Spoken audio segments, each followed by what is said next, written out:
Did you attend any of P. Diddy's parties? Were you involved in any of the freak-out? Oprah, happy birthday. There's an ongoing FBI investigation, and the fact that she felt the need to vanish right now, that's hard to ignore. In a strange twist, it turns out Oprah's been hiding more than just her avocado obsession. The color of your skin is obviously different than it was when you were younger. There is no such thing as skin bleaching. I have never seen it. I don't know what it is. Well, they used to have those products growing up. I used to hear, always use bleach and glow, but you'd have to have about 300,000 gallons to... Okay, number one, this is the situation. Yes. I have a skin disorder. Let's just go down to George Hamilton. What, is that just a special friendship? Yes. No kissy-kissy. Why, you cheeky bugger. Have you ever felt this way before? Were you silent or were you silenced? Did you have to groom her? Did she always have this body? This is unbelievable. Stand up just a moment, because no one saw you come in standing up. Now, this is what I call a body. What do you think is most misunderstood about Michael Jackson, Liz? He is the least weird man I've ever known. Now, one interview that's awkward to look back on is the one that she did with Michael Jackson. It was his first interview in 14 years, and he used the opportunity to dispel rumors and explain the changes in his lifestyle and appearance. Michael said that his noticeably and gradually lightening skin wasn't the result of cosmetic and elective skin bleaching, but an effect of a genetic skin disease called vitiligo. But one thing that he refused to discuss with Oprah was his love life. He claimed to have been dating Brooke Shields, and Oprah flat out asked him some very personal questions. "I'm a gentleman, that's something that's private," he said. "You can call me old-fashioned if you want, but to me that's very personal." Oprah then sensationalized a legal proceeding that Michael was going through, and his brother Randy Jackson came out and claimed that Oprah was airing episodes related to his brother's trial in 2005 to make him look bad in the public eye. Randy said that he believed that Oprah wanted to see Michael in jail. Now, apparently when Michael saw this, it was the last straw for him. It was then made clear that Oprah could not and would not be trusted again. But then after Michael passed away, Oprah was given access to Michael's former home after being granted an interview with his mother Catherine and his 3 children. Now, many people in the Jackson family were aware of Michael's distrust in Oprah, and they didn't want this interview to go through. Now, they especially disapproved of Oprah being allowed to film inside his home and conduct his kids' first ever interview, as Michael didn't like his kids being in the public eye. A source at the time said Janet is furious. She thinks Oprah took advantage of Michael's for TV ratings. Janet told her Michael would be heartsick that Oprah used his kids as pawns. They also said the two women had a blistering blow-up during a telephone call on the day that the show was taped. When Oprah made it clear that she was going ahead with the interview, Janet screamed, "Oprah, you make me sick." Now, other family members of Michael have spoken out about their disdain for Oprah, but she didn't care. All she wanted was high ratings, which is honestly just gross. Then there was the interview with Elizabeth Taylor in February 1988. Now, back in the day, Elizabeth was a huge star, but at this point in her career, a lot of people were focused on her love life. Why? Well, it included 7 marriages to 6 different men at that point. And yes, she married, then divorced, then married and divorced the same man over again.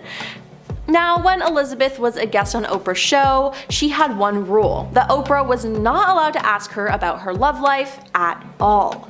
But Oprah decided to ignore this and asked Elizabeth about her relationships. Elizabeth hit back though, saying that it was none of your business, and gave Oprah a cold stare, which, honestly, good for her. Now, this was then a turning point for the interview, as Elizabeth had no interest in it. According to Oprah, after that, her responses were short and tense, making for bad, boring, and hostile television. Now, at one point, Oprah tried to cut the tension by quipping, "You're so revealing, you just tell everything. I declare you've got to stop talking so much, Miss Taylor." Now, I can see what she was trying to do here to try to bring the mood up, but it didn't work and it made things worse. Now, this interview was just awkward. Oprah then explained that before the interview, the actor asked her to stay away from questions about her relationships, and Oprah said that's kind of hard to do when you're Elizabeth Taylor and you've been married 7 times. Now, Elizabeth called this the worst interview of my life, and she later apologized, citing hip and back pain as the reason for her mood. But hey, I don't blame her for acting that way. She said she didn't want to talk about it, and Oprah ignored that and disrespected her. I think Elizabeth could have been even ruder to her, and hey, maybe she deserved it. Then there's a time Oprah pretty much objectified a young Cindy Crawford. Cindy and elite model management founder John Casablancas were interviewed on Oprah's show in 1986. During the segment though, Oprah had the young model stand up so the audience could see her body, which honestly feels extremely weird. Now, reflecting on the encounter 37 years later on Apple TV's Plus The Supermodels, in the moment I didn't recognize it, and watching it back I was like, oh my gosh, that was so not okay, really, especially from Oprah. Then there was the time in 1996 when Robin Williams and Nathan Lane did a joint interview to promote The Birdcage. During the sit-down, Oprah brought up potential rumors about Nathan since he played an openly gay character in the film. Now, at the time, he wasn't ready to discuss publicly, so Robin quickly changed the subject by making a joke. Now, on a 2023 episode of Sunday Sit Down with Willie Geist, Nathan said, "I don't think Oprah was trying to out me, but I said to Robin beforehand, I'm not prepared. I'm so scared of going out there and talking to Oprah. I'm not prepared to discuss that I'm gay on national television. I'm not ready." And Robin said, "Oh, it's alright, don't worry about it. We don't have to talk about it. We won't talk about it." He then said that Robin sort of swoops in and diverts Oprah and goes off on a tangent and protects him because he was a saint. And good thing he had Robin with him, as that was not a real appropriate question for Oprah to ask. Another time Oprah's been called out for not being sensitive was when she did an interview with Dolly Parton in 2003, and it has resurfaced with people questioning the star and her interview tactics. Now, some people have questions about what Oprah was asking Dolly, how she was asking, and what exactly her goal was by probing her for personal information. In a first video, Oprah asked Dolly how she's able to look so good for her age, and Dolly gives a funny answer. Oprah presses harder though, noting that Dolly has been open about having cosmetic work done. It seems like Oprah was trying to have a gotcha moment to throw Dolly off and make her uncomfortable, but Dolly rolls with the punches and admits to it. Now, Dolly even says she'll probably continue going under the knife, and some people are pointing out that Oprah looked disappointed that Dolly flipped it in her favor. Now, a second clip from that same interview has popped up as well, and Oprah dives right into a heavy subject, saying she heard Dolly fell into a huge depression at age 40. Now, she doesn't really approach the topic with any sensitivity, and that's rubbed people the wrong way. And one of the most prolific examples of Oprah being insensitive is when a young Mary-Kate and Ashley Olsen were on her show. At the time the interview took place, Mary-Kate had been hounded by the press about her weight, with intense media speculation that the star was suffering from an eating disorder. Oprah, knowing this was a touchy subject, brought it up anyways. In the interview, she says, "I know there's been a rumor that has recently surfaced that's really upset you," and Mary-Kate and Ashley were both clearly taken aback by the question, and a tense moment of silence happened, followed by Oprah saying, "You know, the one about eating."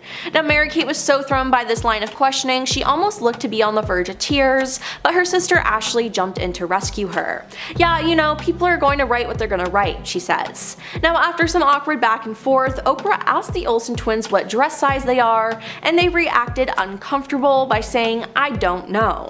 It was obvious that the questions about their body were uncomfortable, but Oprah still pushed. When they said they weren't sure, Oprah hit back sarcastically saying, "Oh, you're not sure? That's so interesting." Now, later that same year the Oprah interview aired, Mary-Kate checked into a rehab facility to seek treatment for a food-related health disorder.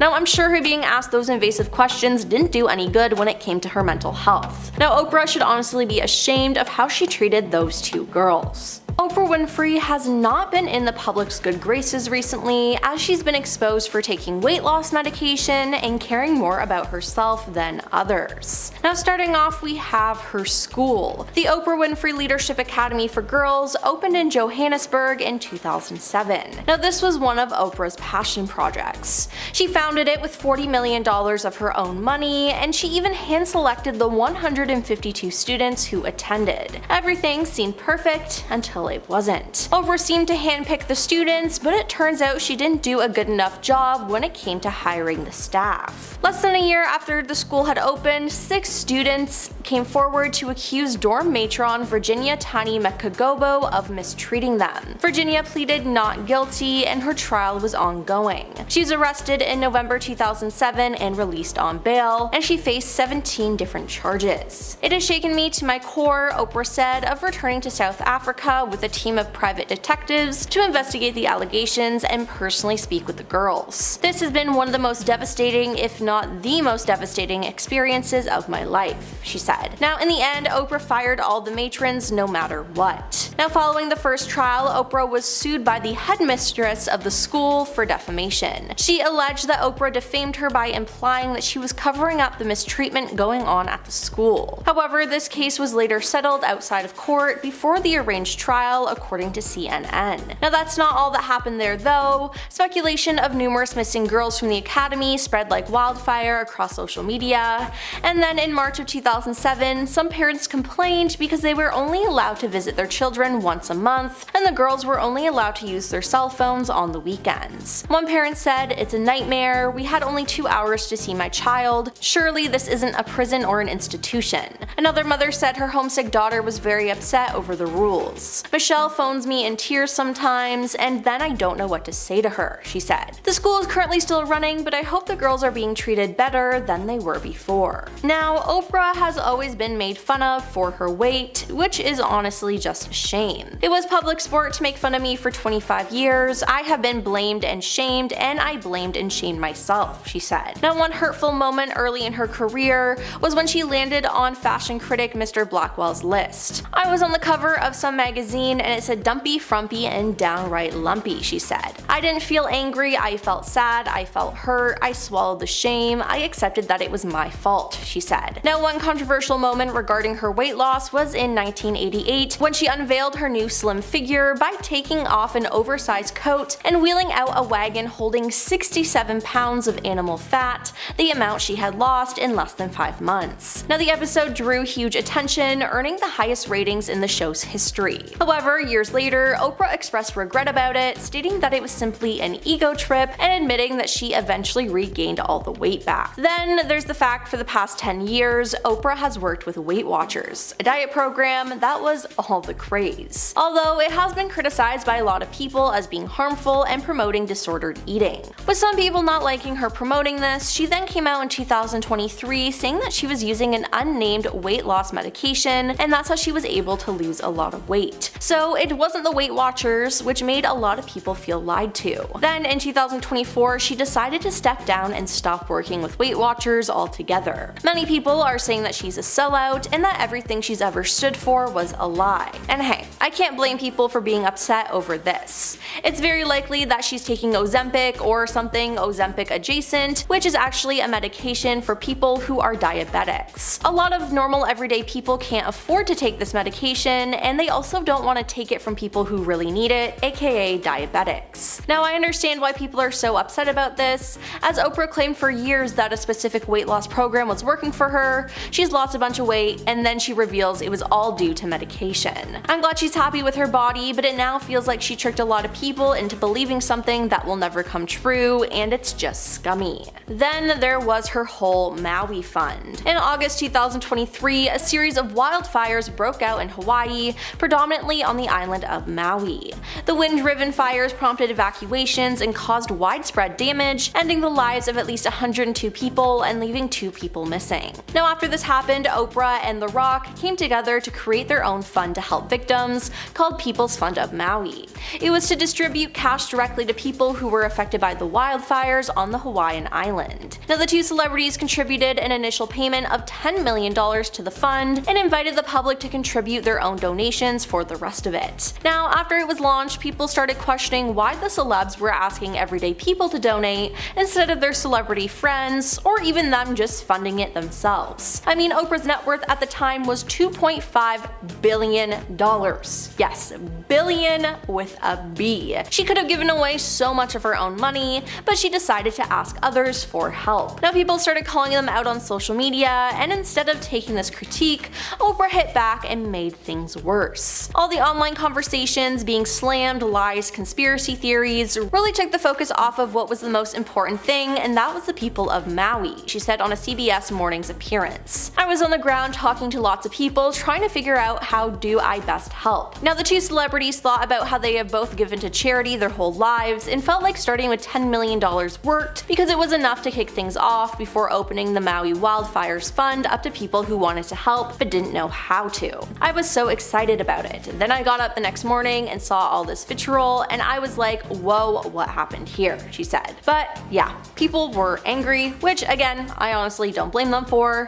One person on TikTok called their video tone deaf, while another said we can't afford it, but you can. And Oprah has also been called out recently for how she's treated her guests on her show, and one that stands out a lot is Michael Jackson. According to Oprah's website, 90 million people watched her February 1993 live primetime interview with Michael Jackson. It was his first interview in 14 years, and he used the opportunity to dispel rumors and explain the changes in his lifestyle and appearance. Michael said that his noticeable and gradually lightening skin wasn't the result of cosmetic and elective skin bleaching, but the effect of a genetic skin disease called vitiligo. Now he also opened up about the mistreatment he suffered as a child at the hands of his father and former manager Joe Jackson, but one thing Michael refused to discuss with Oprah was his love life. He claimed to be dating Brooke Shields, and Oprah flat out asked him some very personal questions. "I'm a gentleman, that's something that's private," he said. "You can call me old-fashioned if you want, but to me that's very personal." Oprah then sensationalized a legal proceeding that Michael was going through, and his brother Randy Jackson came out and claimed that Oprah was airing episodes related to his brother's trial in 2005 to make him look bad in the public eye. Randy said that he believed that Oprah wanted to see Michael in jail, and apparently when Michael saw this, it was the last straw. It was then made clear that she could not and would not be trusted again. But after Michael passed away, Oprah was given access to Michael's former home after being granted an interview with his mother Catherine and his 3 children. Many people in the Jackson family were aware of Michael's distrust in Oprah, and they didn't want this interview to happen, and they especially disapproved of Oprah being allowed to film inside his home and conduct his kids' first interview ever, as Michael didn't like them being in the public eye. A source said Janet Jackson is furious. She thinks Oprah took advantage of Michael's children for TV ratings. Janet told her Michael would be heartsick that Oprah used his kids as pawns, they said to the National Enquirer at the time. The two women had a blistering blow-up during a telephone call on the day that the show was taped. When Oprah made it clear that she was going ahead with the interview, Janet screamed, "Oprah, you make me sick." Now other family members of Michael have spoken out about their disdain for Oprah, and it seemed like Oprah was just trying to be an opportunist and didn't really care about anyone's feelings. Oprah Winfrey is now caught up in all the Diddy drama. She's been spotted at multiple events with the disgraced rapper, and they even appear to have been great friends. Now they attended multiple events together, and Diddy even appeared on her show. Now the interview was just straight up weird if we're being honest, but now leaked footage shows Oprah and many other star-studded celebrities inviting people to Diddy's 29th birthday party. Among Oprah is Chris Rock, Ellen DeGeneres, Ben Stiller, Stephen Baldwin, and Will Smith. With this video being leaked, a lot more celebrities are being accused of being in cahoots with Diddy. It's crazy, anyone I see here is a suspect to me, which I honestly gotta say I agree with. I think it's foul that not one person was staying away from him then, and supposedly they knew. No one was saying a word. Didn't he have some kind of big 4th of July party that anyone who was anyone would be at every year? Those people should be just as guilty, accomplices. Now, only a minute or so of the footage was released, but it said that the whole invite video is 6 minutes long. Now, will the other half of the video ever see the light of day? No one really knows, but maybe it exposes sensitive information that would make Diddy and other celebrities look bad. Regardless, it's very strange, and the fact that Oprah was a part of it is a big red flag. You see, Oprah has a pattern of being friends with rich and powerful men who end up being disgusting monsters who get arrested. Now Diddy is just the most recent one. I wish she were real, but she isn't. Now Rose isn't the only person to call Oprah out on this, as her former friend Seal made a post when Oprah said that we should focus on the bigger picture instead of Harvey's crimes and his victims. He said, "You have been part of the problem for decades, but suddenly they all think you are the solution." He said, "Oh, I forgot, that's right, you heard the rumors, but you had no idea he was actually doing those things to young starry-eyed actresses. My bad." Now Snoop Dogg has also made multiple posts calling out the star. You know it's bad when other celebrities and her past friends are calling her out. Now if she hangs out with them, then obviously she's one of them, right? I mean, it has people thinking that she's not as good of a person as she has claimed to be her entire life. You see, Oprah was born in Mississippi to a single teenage mother and grew up in extreme poverty. During her childhood, the cost of raising Oprah became too much for her mother to handle, so Oprah was sent to live with her biological father. Since then, Oprah has come forward talking about how she had been mistreated and taken advantage of by her cousin, uncle, and a family friend. As a young teenager, and after suffering for years, she then ran away from home, and a year later she became pregnant. She then gave birth to a son, but he was premature and passed away only a few weeks later. Oprah has used this story to show her strength and to inspire people, but it seems like she might have helped continue the cycle towards young girls, which is just so upsetting.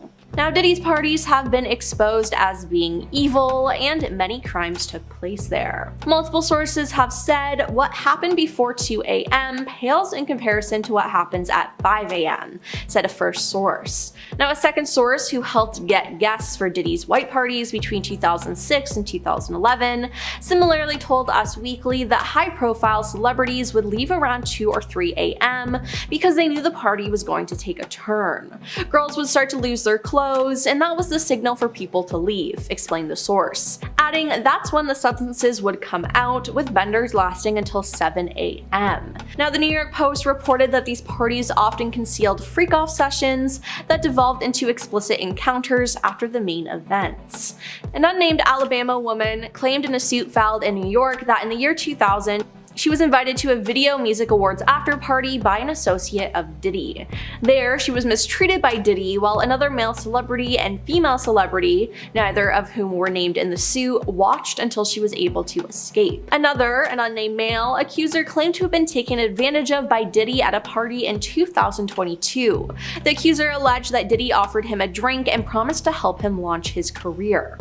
Now, besides being arrested for his crimes, Diddy has also faced other consequences. On Wednesday, October 30th, the decision was made during an in-person hearing where the city commission voted entirely to strip Diddy of the honor. Now, the key was initially awarded to Diddy in 2015 for his contributions to the music industry and his involvement with the Revolt Music Conference in Miami Beach.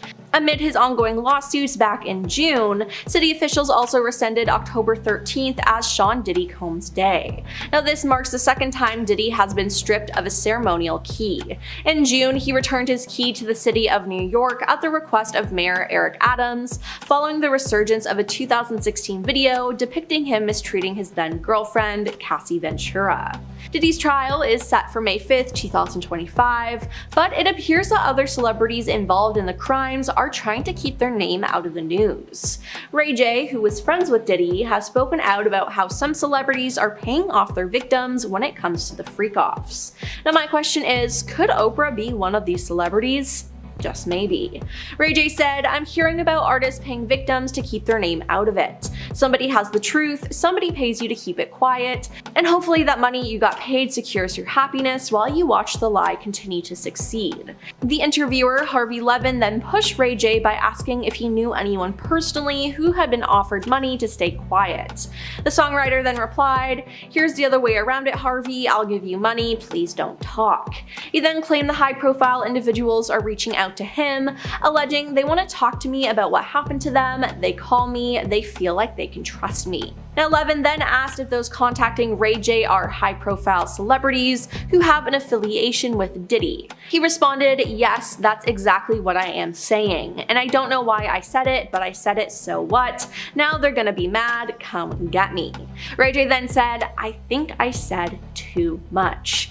In the interview, he did not name any celebrities, but it still raised eyebrows. Now, Tony Busby, the attorney representing more than 120 alleged victims of Diddy, disclosed that he has sent out demand letters to celebrities, asking them to pay up or face the consequences. Tony had previously mentioned that investigations into Diddy's case had implicated several Hollywood big shots, but refrained from dropping any names. He's disclosed that he's now going after other celebrities who attended Diddy's freak-offs, even if they did nothing wrong. In a new appearance on TMZ's documentary, The Downfall of Diddy, Inside the Freak-Offs, Tony claims such big names are as guilty as those who perpetrated the crimes, explaining that their silence and unwillingness to stand against it makes them liable. So will Oprah have to pay up? I guess we'll just have to wait and see what happens with this case, but it sure is crazy. Past scandals and now everything going on with Diddy have painted America's favorite talk show host in a bad light. Stick around for some evil things Oprah has been publicly accused of. The Oprah Winfrey Leadership Academy for Girls scandal certainly isn't the first scandal attached to Oprah's name, but it certainly was the biggest. The Leadership Academy was originally designed and created to be a place to uplift girls in the community, but the good deed was quickly tarnished when the dorm matron was accused by multiple students of acting inappropriately towards them. The matron was arrested and faced 14 charges. In addition to those of inappropriate physical contact, the matron was accused of getting into a physical confrontation with a dorm parent and separately injuring 3 people while operating a golf cart. Adding more fuel to this fire, Oprah was later sued by the school's headmistress for over $250,000 on grounds of defamation. This was a direct result of this situation with the dorm matron.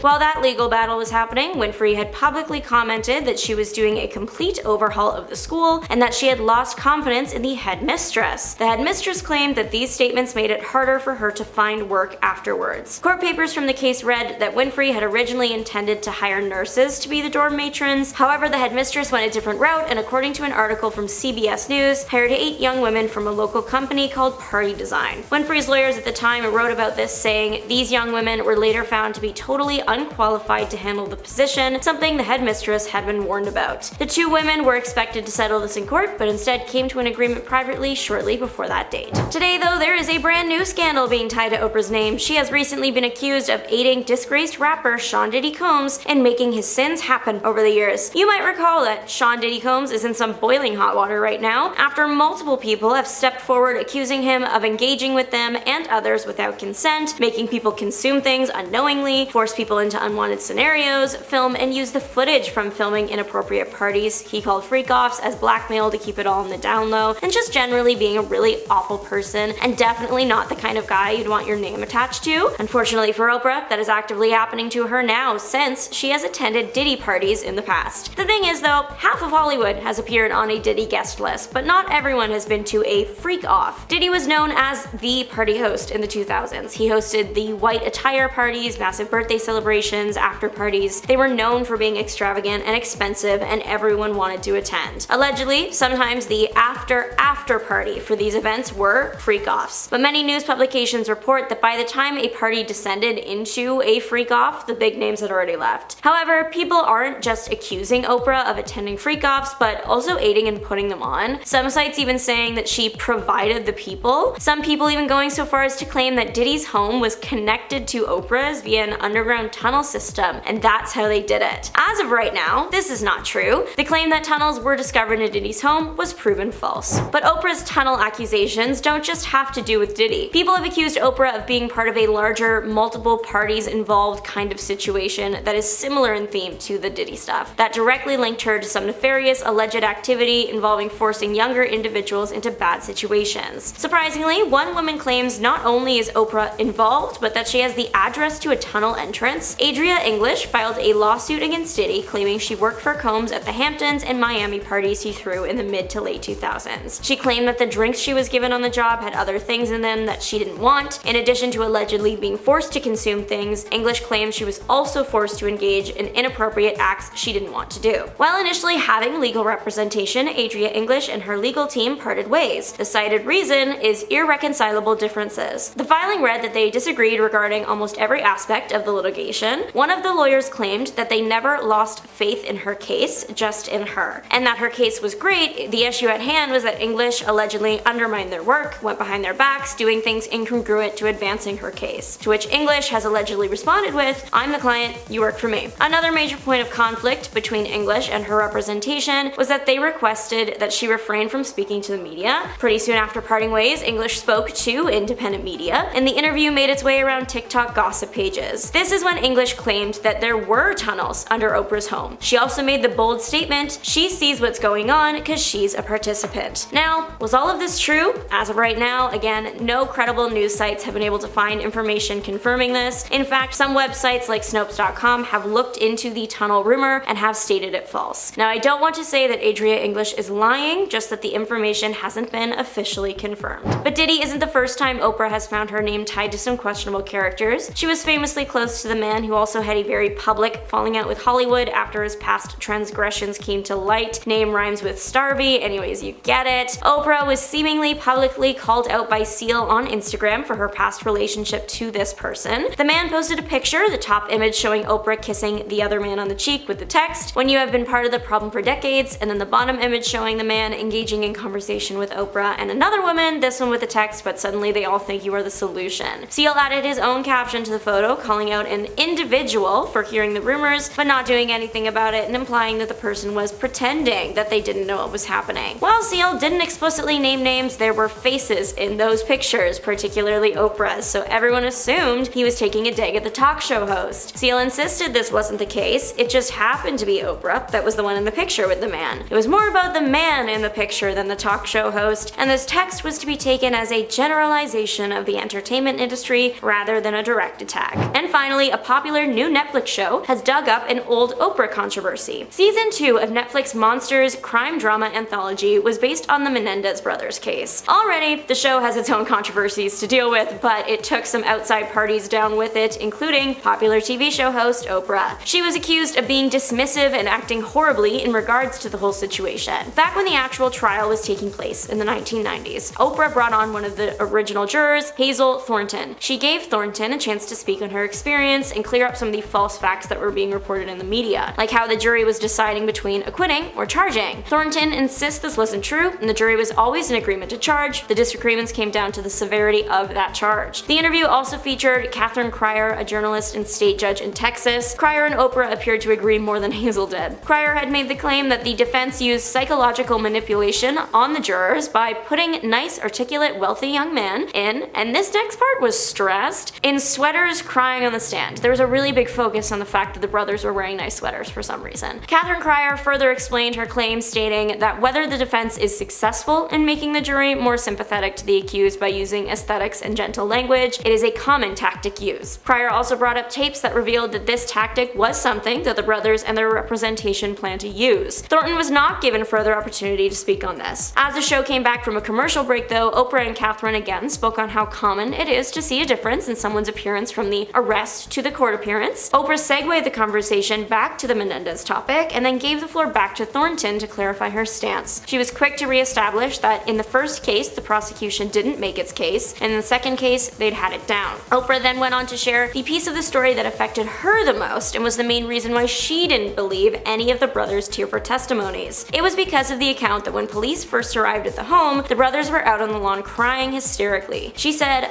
they were crying hysterically when the police came. Whatever that means. Hazel Thornton did gently come back at Oprah with, "Don't you think that you'd be kind of freaked out if you just ended somebody?" And the 5-second long silence that came after that said it all. Now that this clip is viral again, people are calling her insensitive and uninformed, that she shouldn't have even covered the case on the show in the first place. And then Catherine Cryer said that the boys should have just left if they were experiencing extreme levels of harm at home, which prompted Thornton to shut down that argument by citing the months and months of psychological explanations from professionals that herself and the jury jury received, and just stating that the defense provided enough to give the jurors reasonable doubt. Due to the nature of the content with this particular case,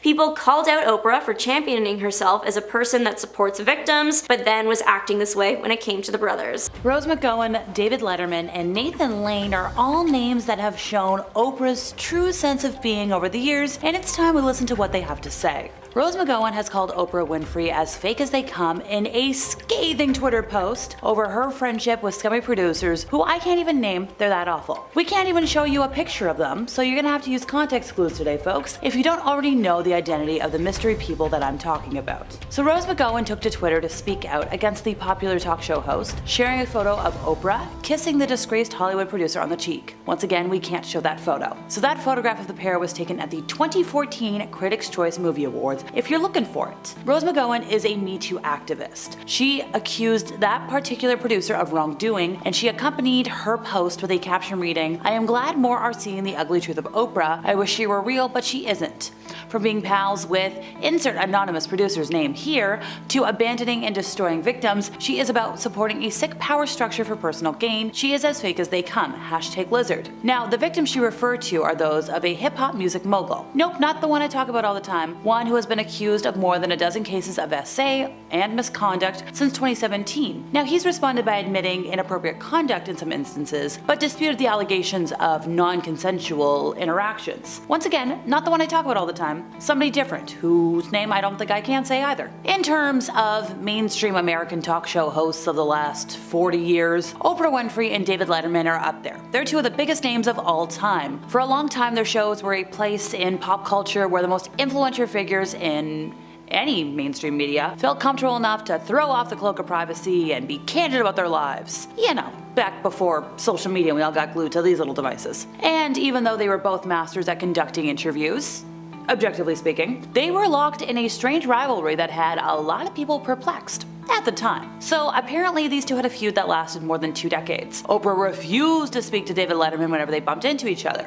So apparently this all started when Oprah appeared on The Late Show back in 1989, and apparently that was an uncomfortable experience for her. So the crowd was angry because the night before she'd hosted a TV show about devil worshipping, which was a complete disaster due to the outlandish claims of some of her guests that she seemed to entertain, including a couple of very deranged people. So when she went on Letterman, the crowd was so heated that one guest even called on the host to, and I quote, "rip her Dave." Now, Letterman explained why he felt Oprah got so angry at him, and he thinks she resented the fact that he didn't rise to the occasion and, go after that guy. And he said, which I probably should have, but it was completely out of control and I didn't know what I was doing. Now, admittedly, the late night talk show host did not help matters because afterwards he would make quips about Oprah's feelings towards him and exaggerate the situation. Letterman even claimed he was ill because he ate clams at her restaurant, The Eccentric. She likes to forget about that restaurant. Now, Letterman later made things worse in 1995 by tearing into Oprah during his duties at the Academy Awards because he was the host that year.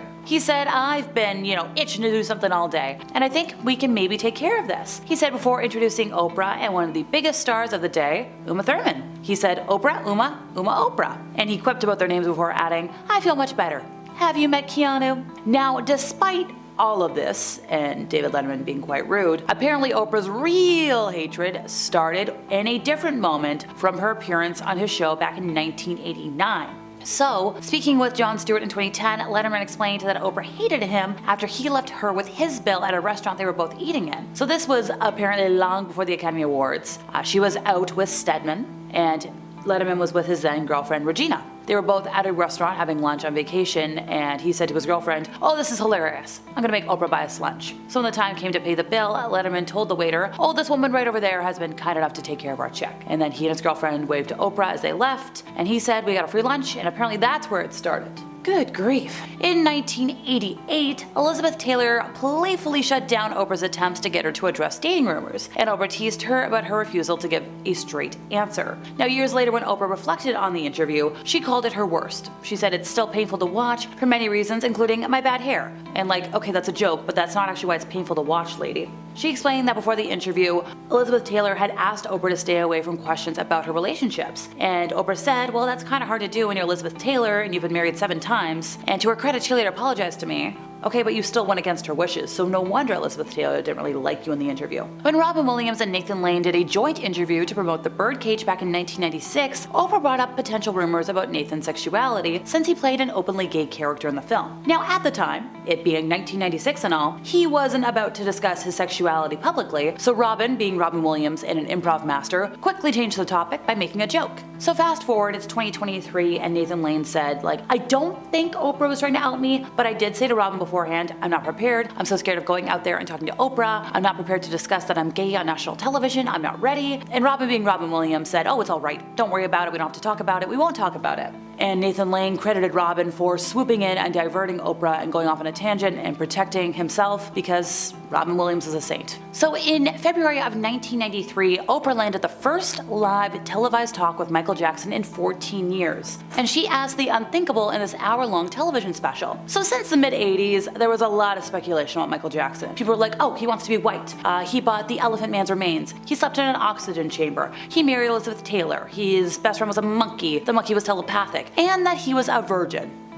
Yeah, so Michael Jackson didn't respond to anything except for through his music. For instance, Leave Me Alone from his 1987 album Bad, which is my favorite album, was the first song in what became something of a subgenre for him. Michael taking media harassment and responding to it with music. Or at least, that was how it went until that fateful day. When sitting across from Oprah Winfrey in this special, he responded. So it's the most awkward part of the interview, and Oprah took up the topic of the singer's love life. She said, I'm gonna ask you something, and it's embarrassing for me, but I'm gonna ask it anyway. Are you a virgin? And you just feel Michael sigh. He tried to laugh it off and he replied, like, how could you ask me that question? Like, pretty much everything else she asked him falls under the long list of topics I'm not allowed to talk about. But I can say they were extremely intrusive and personal, not to forget controversial, and if I ever meet this woman, I have so many questions for her. Once upon a time, Oprah Winfrey found herself in a brand new situation. She had to apologize to her audience. Now, what did she have to apologize for? So we all remember Oprah's book club, right? Oprah's favorite things. So she had this book. She was like, oh my gosh, this author James Frey, he wrote this memoir, A Million Little Pieces. I love it, it's great. Well,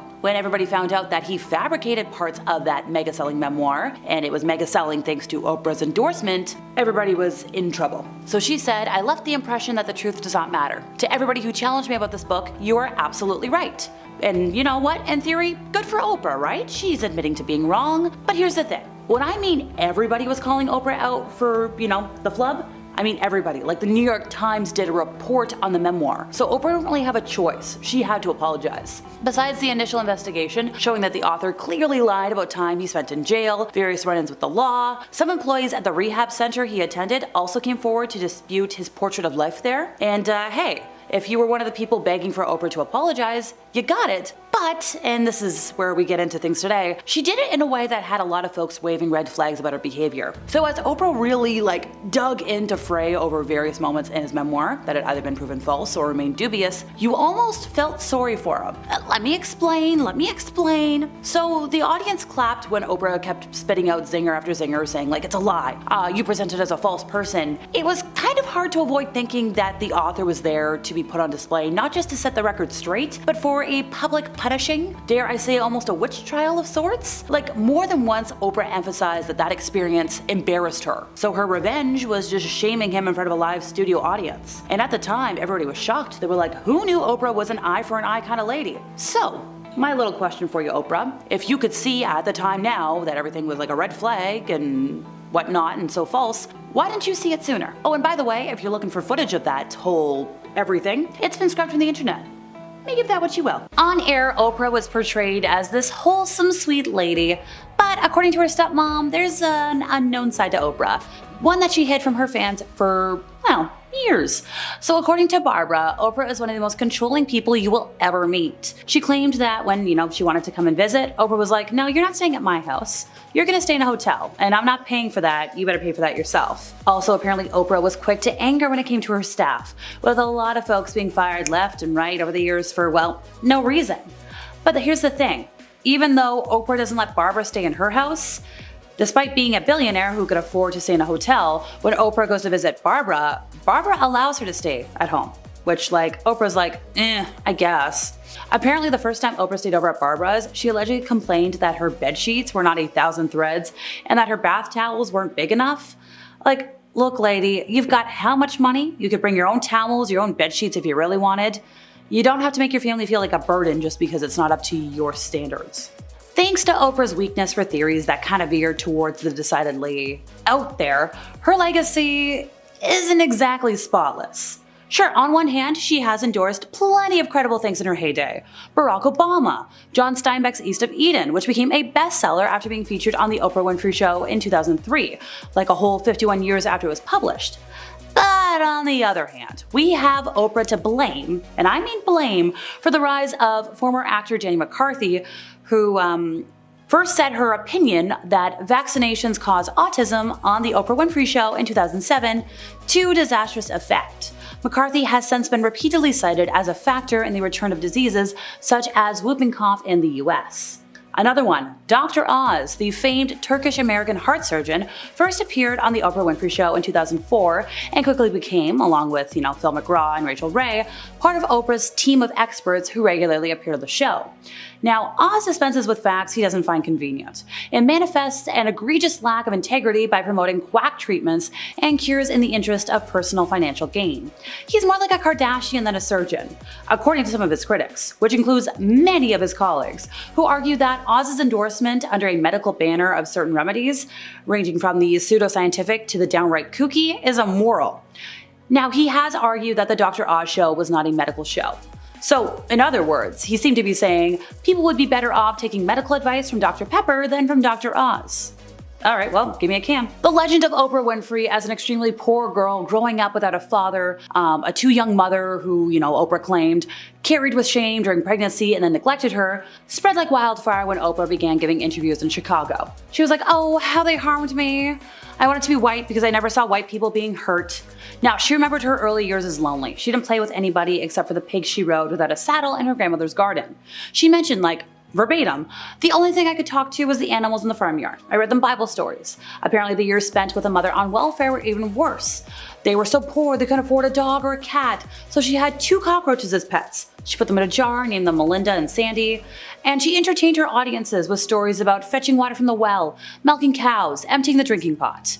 A fairy tale, really. She told stories about a grandmother who swung a switch, a grandfather who was quick with a stick, the people who raised her for the earliest years of life. She mentioned, oh, they harmed me. Oh, I wanted to be white. She mentioned this repeatedly, folks. She mentioned that her grandmother used to harm her all the time because allegedly it's an integral part of Southern tradition. The way folks were raised. You spill something, you get a thrashing. You tell a story, you get a thrashing. She mentioned that her grandmother could have done that all the time and not get tired. Well, here's the thing. Not everybody in Oprah's family agreed with this desperate upbringing. Her mother, Vernita Lee, when asked about her daughter's habits of self-dramatization, said, yeah, Oprah's a bit of a cold smoker. And Oprah's sister later dispelled the myth of immense poverty.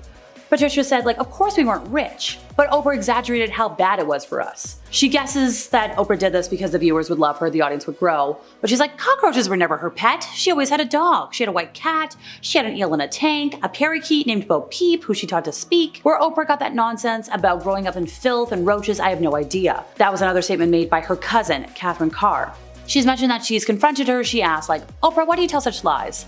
And Oprah allegedly said, that's what people want to hear. The truth is boring. Well, I don't know about you, but I just want to know the truth. So Oprah has been recently called out for using weight loss medication, despite being a long-time ambassador for Weight Watchers. Seriously.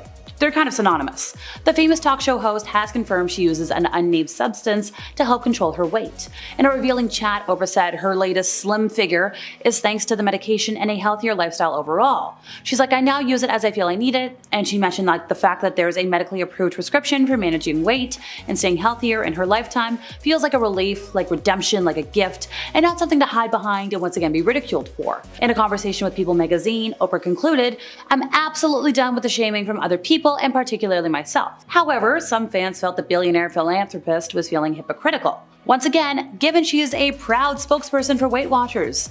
She's worked with them since 2017, if not before that. One social media user wrote, what I don't like about Oprah is she is clearly doing Ozempic, but yet she's still pushing Weight Watchers. And another person was like, okay, done with the shaming, but okay with lying. Others called out the star for letting folks believe she did it the old-fashioned way, asking once again, the party line for today, Oprah, why are you lying? So here's the thing. Confidentiality agreements are not uncommon in the world of Hollywood. Take Marvel, for example. if you say something, if you leak like a single line, a single name, game over for you. Poor Tom Holland. So in Kitty Kelly's tell-all book about Oprah, the author mentioned the confidentiality agreements that anybody who was going to appear on Oprah's show or work on her show were made to sign. So we're talking like, let's say Tom Cruise is on the show. He's going to sign one. If you make Tom Cruise a muffin and you're like within the vicinity of the show, you've got to sign one. So think about all the people over the years that have had to sign this. We're talking like over 500 people. So one former employee, Elizabeth Cody, tried to write a book about her time working for Oprah, but she was stopped by the courts, still being tied to the agreement she signed. So the NDAs were not just meant to be a way to keep, the show secrets safe, but all of Oprah's personal secrets. So according to Elizabeth, if you were anywhere in Oprah's life, you had to sign one of those. And Oprah was like, hey, I feel kind of, restrained after signing the paperwork. She's not the only one.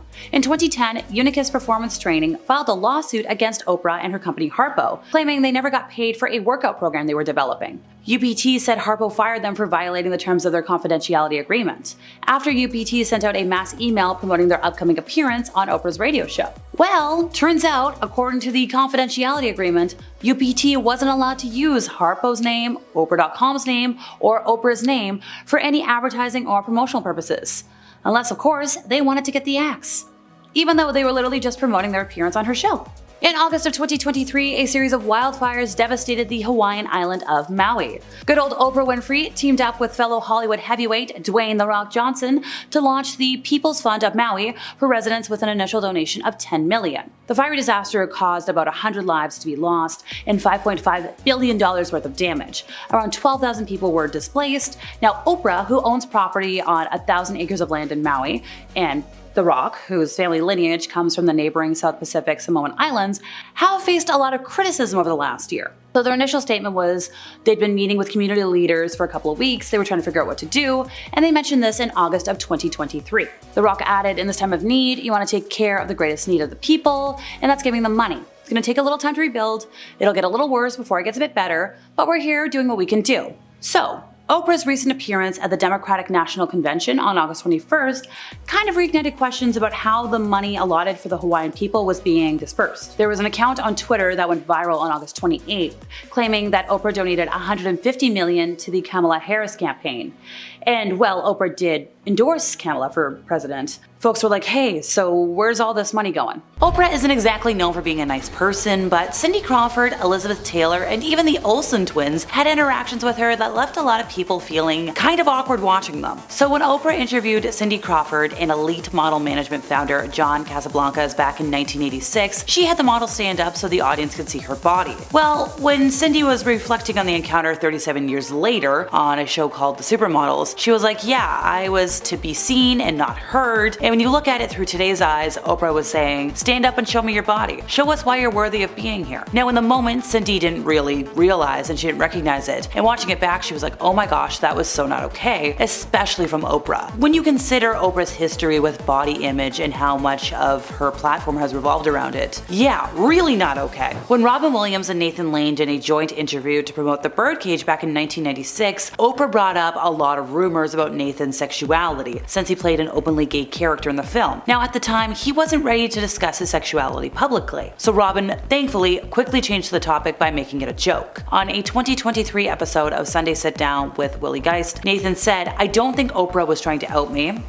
Alexa speaking, I think she was. But Nathan said to Robin beforehand, I'm not prepared. I'm so scared of going out there and talking to Oprah. I'm not prepared to discuss that I'm gay on national television. I'm not ready. And Robin was like, oh, it's all right. Don't worry about it. We don't have to talk about it. We won't talk about it. And he mentioned how Robin swooped in and diverted Oprah and went off on a tangent and protected him because Robin was a saint. Loved Robin Williams. Never heard a bad thing about him. In 1988, Elizabeth Taylor playfully shut down Oprah's attempts to get her to address dating rumors, and Oprah teased her about her refusal to give a straight answer. Reflecting on the interview, which she called her worst years later, Oprah was like, oh yeah, it's painful to watch. For many reasons, including my bad hair.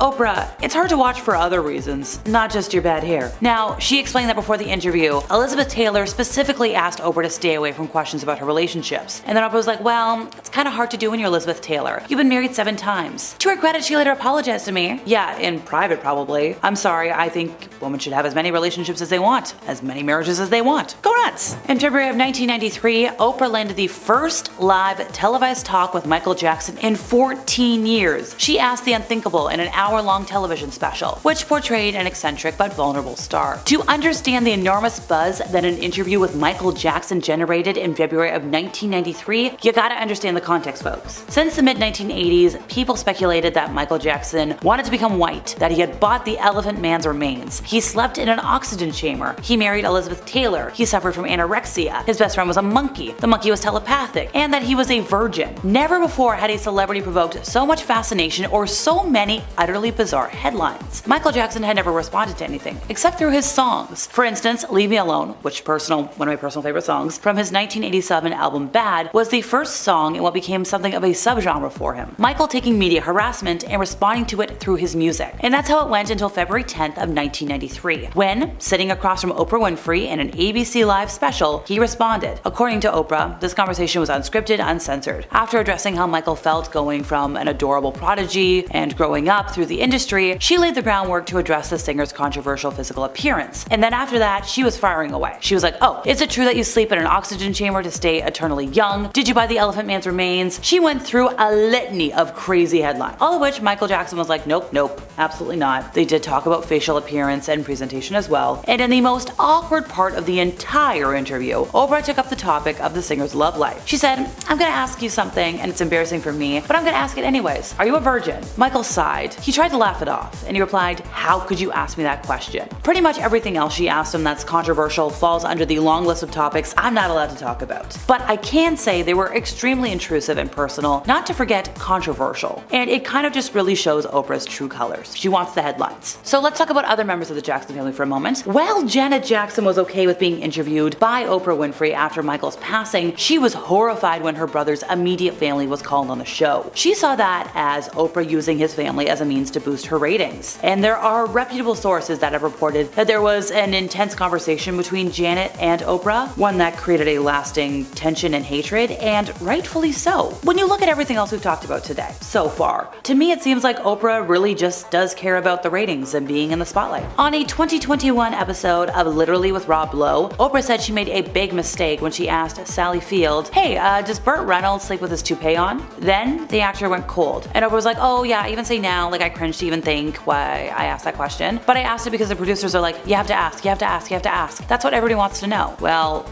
Sally shut down and Oprah could not get in again. Look, I don't know. I'm not an interviewer, but I think there's a lot more eloquent ways that topic could be broached if you need to ask it. Yes, I know Oprah is not known for her subtlety. I think we've established that by now. But still, time to go back in time to 2004 when Mary-Kate and Ashley Olsen were the biggest thing in media, and Oprah had them on her show because that's what you do. They had a media empire. At the time of the interview, rumors have been circulating that Mary-Kate was suffering from an eating disorder. And later that year, she did spend time in a rehab facility to receive treatment for a health-related issue. Good on her for taking care of herself. But Oprah said, point blank, oh, I know there's a rumor that's recently surfaced that upsets you, right? You know, the one about eating? Which, also, the fact that it upsets you, maybe we shouldn't bring it up. And Ashley quickly jumped in to try and shield her sister, saying, yeah, you know, people are gonna write what they're gonna write. We try not to read the good or the bad because it just comes with the territory. Either you're too fat, too skinny, and people are just gonna write what they... And she was interrupted by Oprah. She didn't give it a chance to finish it or try to distract. Oprah was like, well, what size are you, by the way? And you could see both sisters looking extremely uncomfortable. And Ashley once again tries to deflect. She's like, size? Like, we're both petite. And it's fair, they were very. And then Oprah was like, oh, that's so interesting. She's like trying to joke it off, the fact that she interrupted and is just being very pushy. She's like, I'm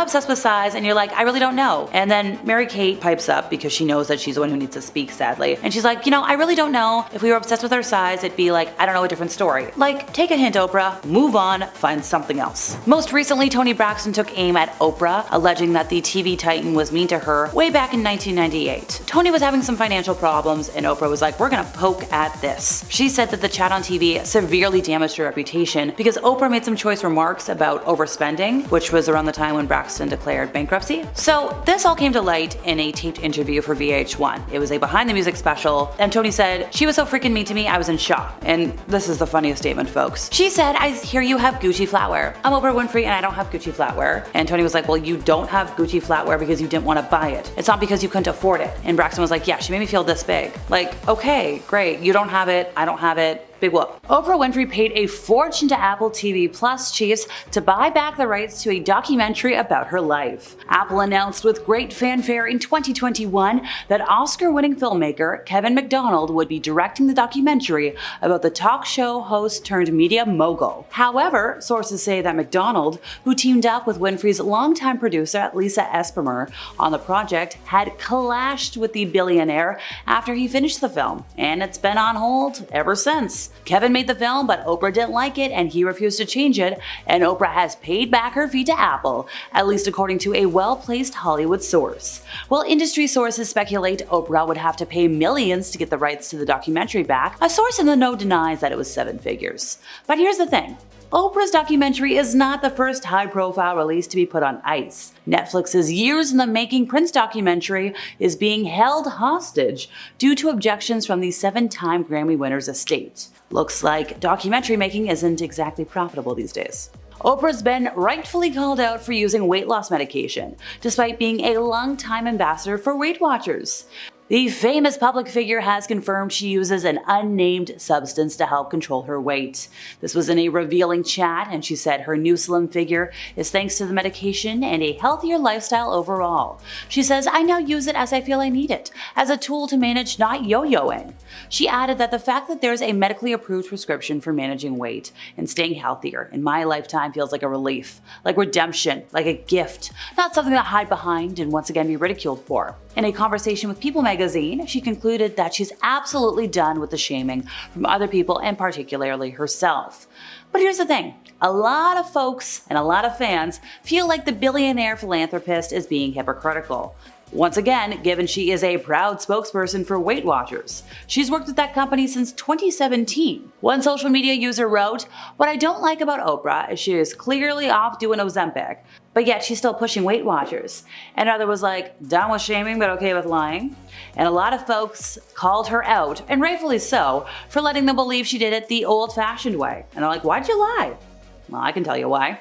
The legend of Oprah Winfrey as an extremely poor girl growing up without a father to a too-young mother who, as Oprah claimed, carried with shame during pregnancy and then neglected her, spread when Oprah began giving interviews in Chicago. She said, "Oh, how they harmed me. I wanted to be white because I never saw white people being hurt." That's what she said, folks. She remembered her early years as being lonely. She didn't play with anybody except for, I think, the pigs she rode without a saddle in her grandmother's garden. She said, "The only thing I could talk to was the animals in the farmyard. I read them Bible stories. And apparently the years spent with a mother on welfare were even worse. We were so poor we couldn't afford a dog or a cat, so I had 2 cockroaches as pets. I put them in a jar and named them Melinda and Sandy." She entertained her audiences with stories about fetching water from the well, milking cows, emptying the drinking pot, all pretty much a fairy tale. She told her stories about her grandmother who swung a switch, her grandfather who was mean with a stick, the people who raised her for the earliest years of her life. She said, "Oh, how they harmed me." And she mentioned like her grandmother would harm her all the time. It's an integral part of Southern tradition, the way folks raise people. You spill something, game over. You tell a story, game over. She said, "Oh, it could happen all day. Nobody would ever get tired." But here's the thing. Not everybody in Oprah's family agrees with this desperate upbringing. Her mother, Vernita Lee, when asked about her daughter's habits of self-dramatization, said, "Oprah's a bit of a cold smoker." Now, if you're confused there, don't worry. Oprah's sister later dispelled the myth of immense poverty. She said, well, of course we weren't rich, but Patricia said that Oprah exaggerated how bad it was for them. She guesses the viewers would love her, the audience would grow if she told these stories. Cockroaches were never her pet. She always had a dog. She had a white cat. She had an eel in a tank. She had a parakeet named Bo Peep that was, learning to speak. Where Oprah got that nonsense about growing up in filth and roaches, I have no idea, according to cousin Catherine Carr Esters. She said, "I've confronted her and asked, 'Why do you tell such lies?' And Oprah said, 'That's what people want to hear. The truth is boring.'" So on air, Oprah's portrayed as this wholesome, sweet lady, this big philanthropist. But according to her stepmother, there is an unknown side to Oprah. This was a side hidden from fans for years. According to Barbara, Oprah is one of the most controlling people you will ever meet. According to Barbara, Oprah would not allow the family to stay at her house when they tried to visit, forcing them instead to stay in hotels, paying out of pocket. Barbara also said that Oprah was quick to anger when it came to her staff, with quite a few people being fired left and right over the years. But that's not all. Despite being a billionaire, Barbara, by the way, allows Oprah to stay at her home for visits, and Oprah's not a fan. So confidentiality agreements are not uncommon in the world of Hollywood. Look, Marvel will literally have somebody take you out if even a single line leaks to the public. Well, in Kitty Kelly's tell-all book about Oprah, the author mentions the confidentiality agreements that coworkers and guest stars had to sign to be on any of her shows. So this was like everybody. We're talking like Tom Cruise to the person who made Tom's muffin. Over 500 staff members over time were forced to sign this document, if not more. One former employee, Elizabeth Cody, tried to write a book about her time working for Oprah. But then again, that NDA, because, well, you signed that agreement, game over. The NDAs were not meant to be a way to keep just show secrets safe, but any and all of Oprah's secrets as well. According to Elizabeth, the documents were signed by almost everybody in Oprah's life. So Elizabeth felt she was kind of being muzzled afterwards. And if you think this didn't extend to the guests, don't worry. In 2010, Unicus Performance Training filed a lawsuit against Oprah and her company Harpo, claiming they never got paid for a workout program they were developing, because Harpo fired them for violating the terms of their confidentiality agreement.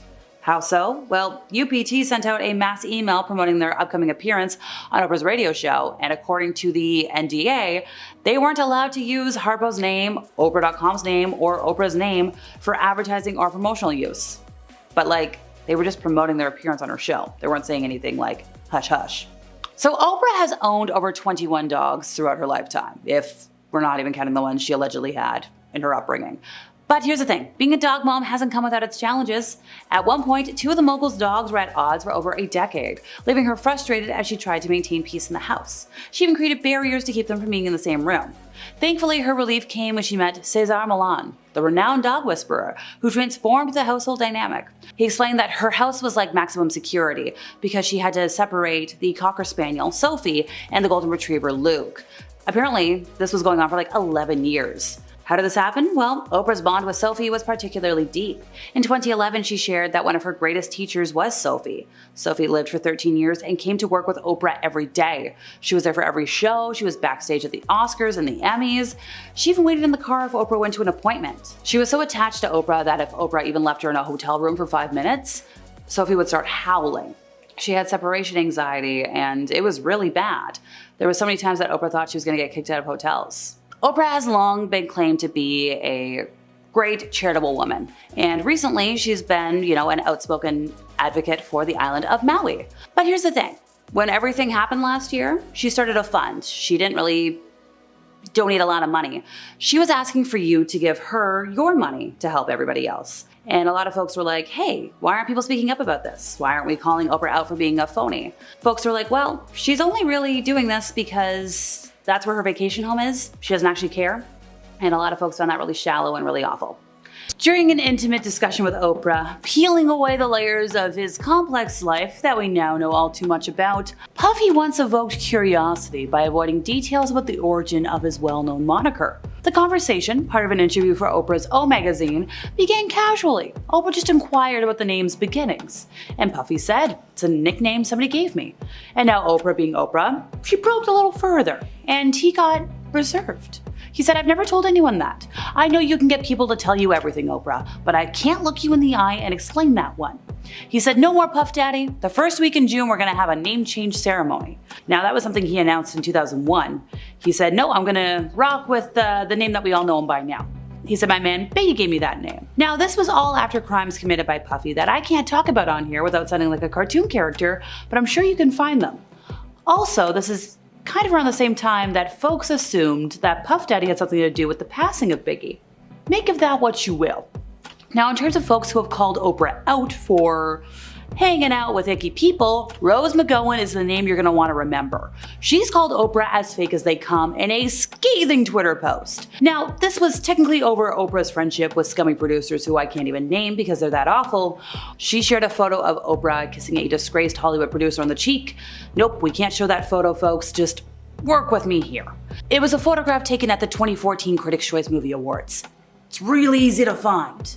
Now, Rose McGowan is an early Me Too activist. She gets accused a lot of folks of wrongdoing, specifically this particular producer who I can't name. So she accompanied that photo with a caption reading, I am glad more are seeing the ugly truth of Oprah. I wish she were real, but she isn't. From being pals with insert anonymous producer's name here, to abandoning and destroying victims, she is about supporting a sick power structure for personal gain. Once again, she is as fake as they come. Hashtag lizard. Now, the victims she referred to are those of a hip-hop music mogul. Technically not the one I'm talking about today, but put 2 and 2 together and make 4, folks. She was talking about one who was accused of more than a dozen cases of SA or misconduct since 2017. So not the 2024 situation. Now that guy responded by admitting inappropriate conduct in some instances, but he disputed the allegations of non-consensual interactions. So here's the thing. As allegations continue surfacing about all these infamous white parties, the freak-offs, and all the other hula-baloo, so it might be a hot minute before we get the details that we're looking for because everybody had to sign an NDA. So if we're looking at it, it's pretty boilerplate. You can't share information related to the disgraced music mogul, you can't talk about partners, family members, friends, business associates, you can't photograph, film, or record Puff Daddy or anybody around him without written consent, you can't, and it names the specific social media platforms where you can't post any photos or videos of the bad boy founder without permission. You also can't give an interview, you can't write a book, you can't discuss anything you saw or anything you were part of, and it just really covers anything that could get Puffy into trouble. Granted, the NDA does expire. I did some research and very popular news outlets, the 3 initial ones, they say that the signed document is valid for the length of Puff Daddy's life, plus 20 years or 70 years. Yeah, whichever is longer. Look, it's boilerplate, but it's, kind of explaining why anybody that attended these parties kind of needs his written consent to share any info, and seeing as he's currently behind bars and keeping tight lips, yeah, I know. But here's the thing, the NDA hasn't kept the authorities out of somebody's business. Even though it sounds airtight, we all know some of his deepest secrets, and that kind of was enough for the city of Miami to say, we want our key back. Now, they gave him the key in 2015, so 9 years ago, after his former media company, Revolt, held the Revolt Music Conference in the city. Now, after the footage came out of him and Cassie, poor thing, and all the allegations and the arrest, Miami was like, yeah, no. They also said no more to Puff Daddy Day. That was an annual thing on October 13th, apparently. And also, this isn't the first key to the city he's lost this year. Back in June, New York was like, absolutely not. The mayor sent a letter asking for the honorary key back, and Puff Daddy was like, okay, here you go.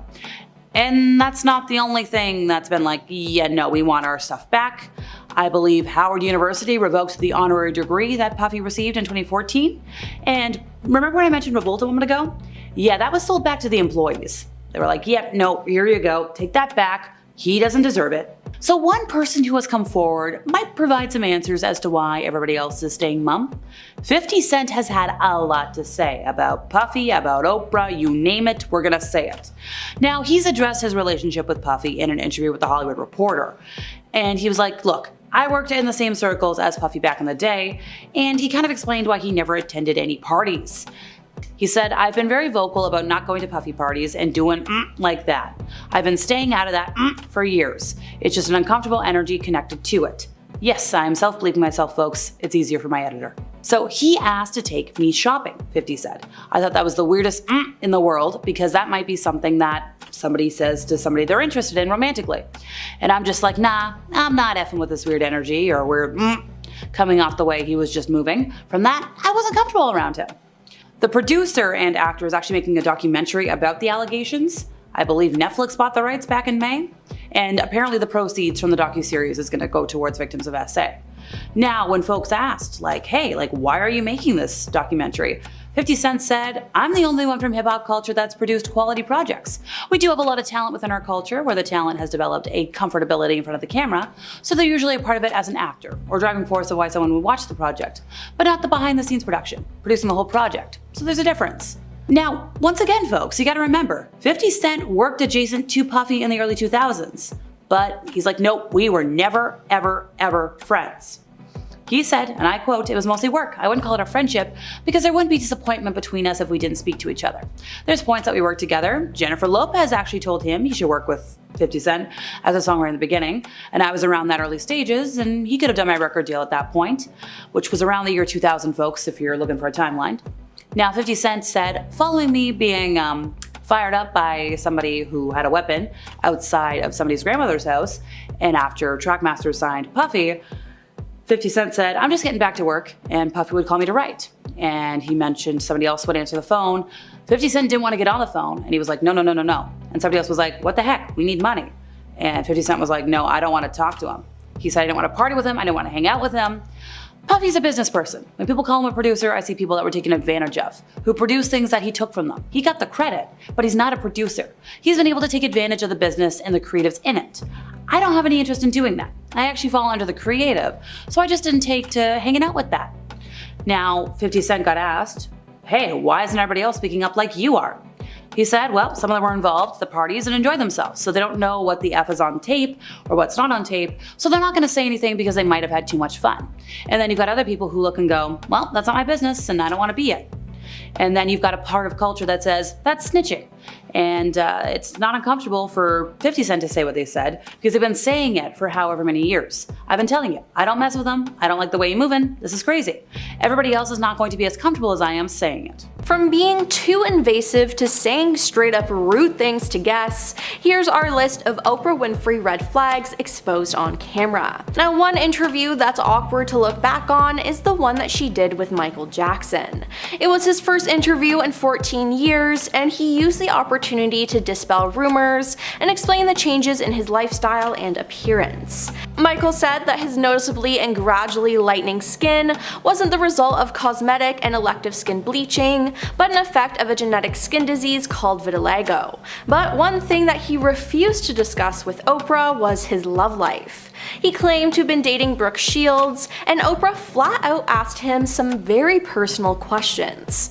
"I'm a gentleman, that's something that's private," he said. "You can call me old-fashioned if you want, but to me that's very personal." Oprah then sensationalized a legal proceeding that Michael was going through, and his brother Randy Jackson came out and claimed that Oprah was airing episodes related to his brother's trial in 2005 to make him look bad in the public eye.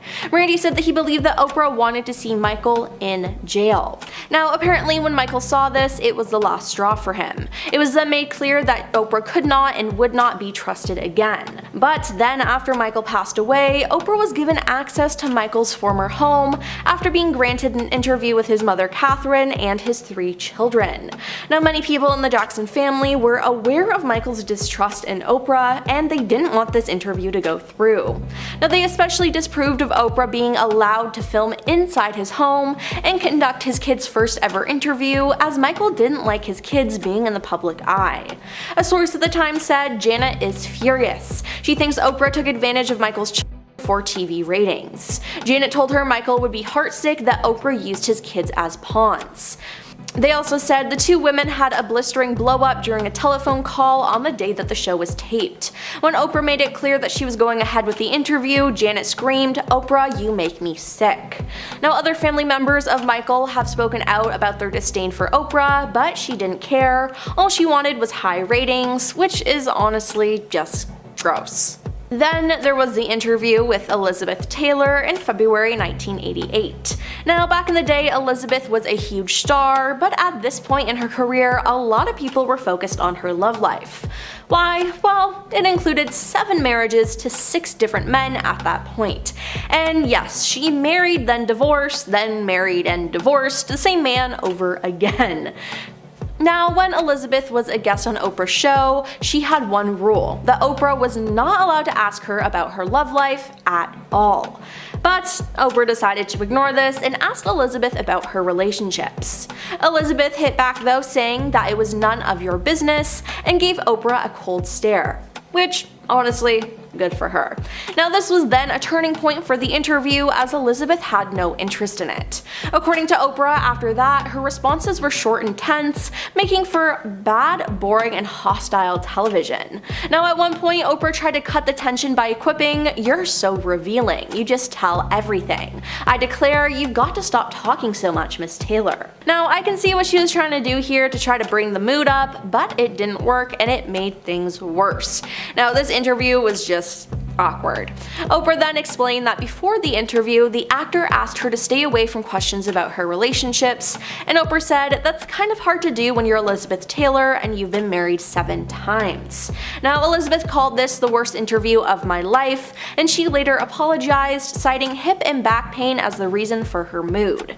But hey, I don't blame her for acting that way.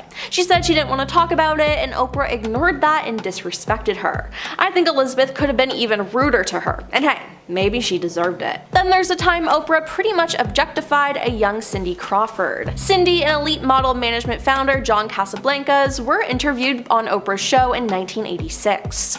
During the segment though, Oprah had the young model stand up so the audience could see her body, which honestly feels extremely weird. Now, reflecting on the encounter 37 years later on Apple TV's Plus The Supermodels, in the moment I didn't recognize it, and watching it back I was like, oh my gosh, that was so not okay, really, especially from Oprah. Then there was the time in 1996 when Robin Williams and Nathan Lane did a joint interview to promote The Birdcage.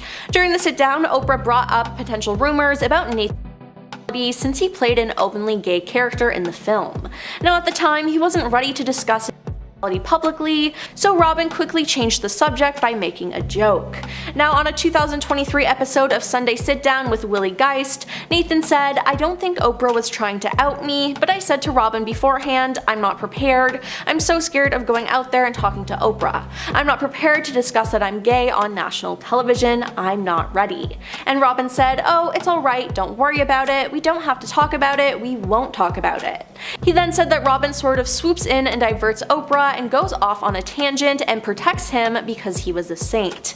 And good thing he had Robin with him, as that was not a real appropriate question for Oprah to ask. Another time Oprah's been called out for not being sensitive was when she did an interview with Dolly Parton in 2003, and it has resurfaced with people questioning the star and her interview tactics. Now, some people have questions about what Oprah was asking Dolly, how she was asking, and what exactly her goal was by probing her for personal information. In a first video, Oprah asked Dolly how she's able to look so good for her age, and Dolly gives a funny answer. Oprah presses harder though, noting that Dolly has been open about having cosmetic work done. It seems like Oprah was trying to have a gotcha moment to throw Dolly off and make her uncomfortable, but Dolly rolls with the punches and admits to it. Now, Dolly even says she'll probably continue going under the knife, and some people are pointing out that Oprah looked disappointed that Dolly flipped it in her favor. Now, a second clip from that same interview has popped up as well, and Oprah dives right into a heavy subject, saying she heard Dolly fell into a huge depression at age 40. Now, she doesn't really approach the topic with any sensitivity, and that's rubbed people the wrong way. And one of the most prolific examples of Oprah being insensitive is when a young Mary-Kate and Ashley Olsen were on her show. At the time the interview took place, Mary-Kate had been hounded by the press about her weight, with intense media speculation that the star was suffering from an eating disorder. Oprah, knowing this was a touchy subject, brought it up anyways. In the interview, she says, "I know there's been a rumor that has recently surfaced that's really upset you," and Mary-Kate and Ashley were both clearly taken aback by the question, and a tense moment of silence happened, followed by Oprah saying, "You know, the one about eating." Now, Mary-Kate was so thrown by this line of questioning, she almost looked to be on the verge of tears, but her sister Ashley jumped in to rescue her. "Yeah, you know, people are going to write what they're gonna write," she says. Now, after some awkward back and forth, Oprah asked the Olsen twins what dress size they are, and they reacted uncomfortable by saying, "I don't know." It was obvious that the questions about their body were uncomfortable, but Oprah still pushed. When they said they weren't sure, Oprah hit back sarcastically saying, "Oh, you're not sure? That's so interesting." Now, later that same year the Oprah interview aired, Mary-Kate checked into a rehab facility to seek treatment for a food-related health disorder. Now, I'm sure her being asked those invasive questions didn't do any good when it came to her mental health. Now, Oprah should honestly be ashamed of how she treated those two girls. Oprah might be determined to get the nitty-gritty truth out of everybody she talks to, but she might want to look into the mirror after all the lies she's told over the years. Rose McGowan called Oprah Winfrey as fake as they come in a scathing Twitter post over her friendship with scummy producers who I can't even name, they're that awful. We can't even show their face, so you're going to have to use context clues today, folks, if you don't already know the identity of the mystery producer that I'm currently trying to talk about without talking about. So Rose McGowan took to Twitter to speak out against the popular talk show host, sharing sharing a photo of Oprah Winfrey kissing a disgraced Hollywood producer on the cheek, which I think was a photo taken at the 2014 Critics' Choice Movie Awards, so it's about 10 years old. Now, Rose McGowan is an early Me Too activist who accused that particular producer of wrongdoing, and she accompanied the photo with a caption reading, "I am glad more are seeing the ugly truth of Oprah. I wish she were real, but she isn't. From being pals with,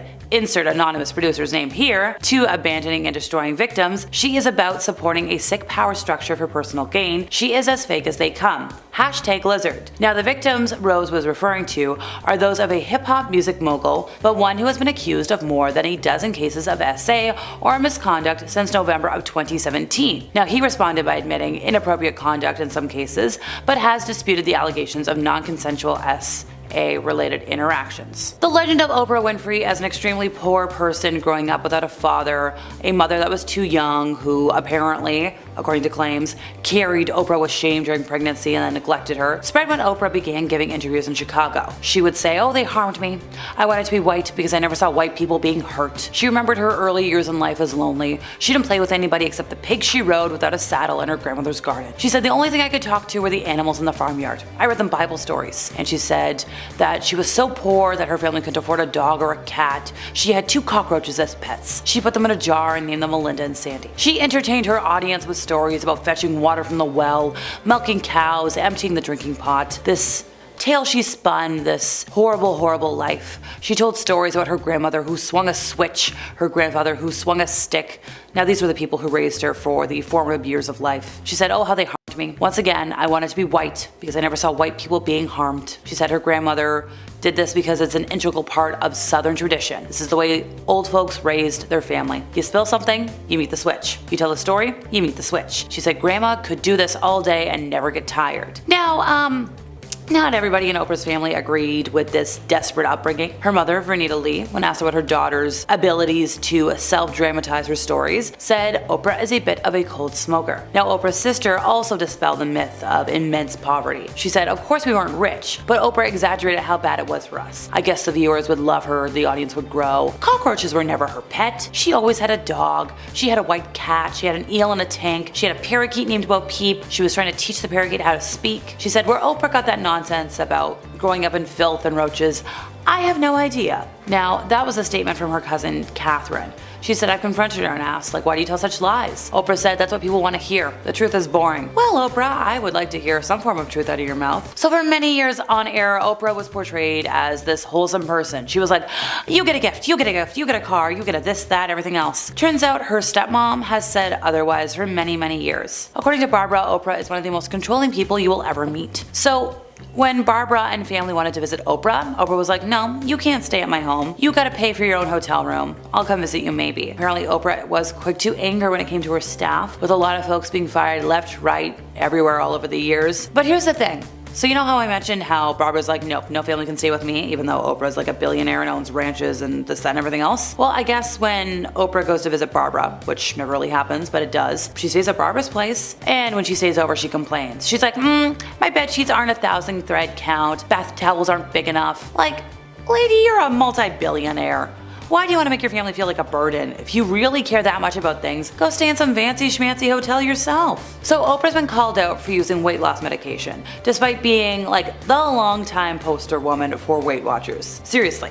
The branding is there. Now, she has confirmed she's now using this unnamed substance to help her control her weight. In a very revealing chat, she said like, yeah, no, my new slim figure is thanks to this. And of course, a healthier lifestyle overall. Kind of like how when superhero actors say, oh yeah, my lifestyle is because of broccoli and chicken. She's like, yeah, I now use it as I feel I need it, as a tool to manage not yo-yoing. She said the fact that there's a medically approved prescription for managing weight and staying healthier in my lifetime feels like relief, like redemption, like a gift, not something to hide behind and be ridiculed for. She said, I'm absolutely done with the shaming from other people and particularly myself. But here's the thing. There's a number of fans, myself included, that feel like the billionaire philanthropist is being a bit hypocritical. Once again, she has been a proud spokesperson for Weight Watchers since 2017, and I feel like even before that she was like praising Weight Watchers on her show. So a lot of fans have spoken out, and one person said, what I don't like about Oprah is she is clearly off doing Ozempic, but yet she's still pushing Weight Watchers. And somebody else was like, okay, done with shaming but okay with lying? And a lot of folks called her out for letting people believe she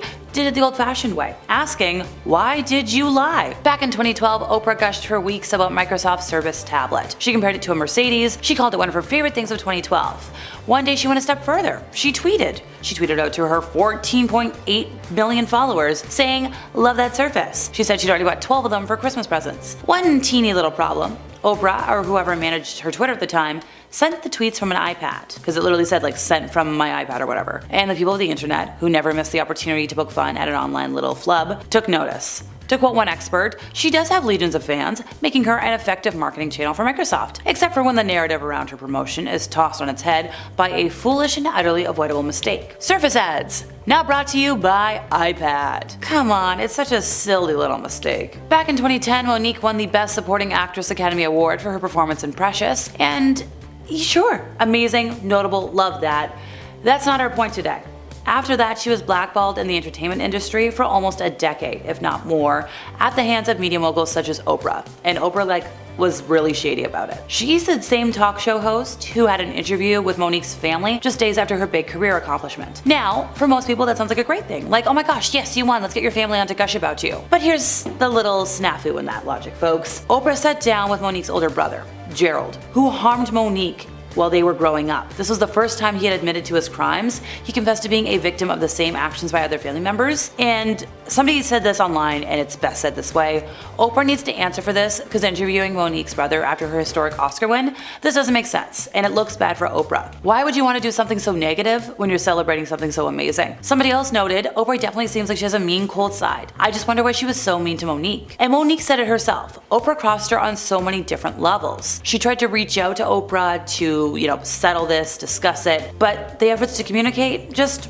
weren't being returned. So, 3 years after that interview, Monique confronted Oprah at a celebration party for Lupita Nyong'o. And she said, and I quote, Oprah was sitting on my right. I turned to her and said, I need to talk to you. And apparently, this whole room went so quiet that you could hear a pin drop. Monique said, since you didn't want to return my calls, for whatever reasons, I'm going to say this right here. And she asked, Oprah, why did you invite my family on the show when we literally were not talking at the time? And Oprah tried to play it off. She was like, I had no idea your entire family was showing up. She's like, I didn't know anything about that. If I did anything to offend you, I apologize. I'm sorry. You're telling me this multi-billionaire didn't know something was gonna happen on her show? Sure. Taraji P. Henson, David Letterman, Janet Jackson, and so many more celebrities have had something to say about Oprah for quite a minute, and it's time that we listen. So people don't usually feud with Oprah, at least not publicly. So that's why it was kind of jarring to see Taraji P. Henson speak out about the disrespect that she faced on the set of The Color Purple, a film where Oprah was an executive producer. Henson's comments sparked immediate rumblings of a feud between the two women, as well as a necessary conversation about the way black women in Hollywood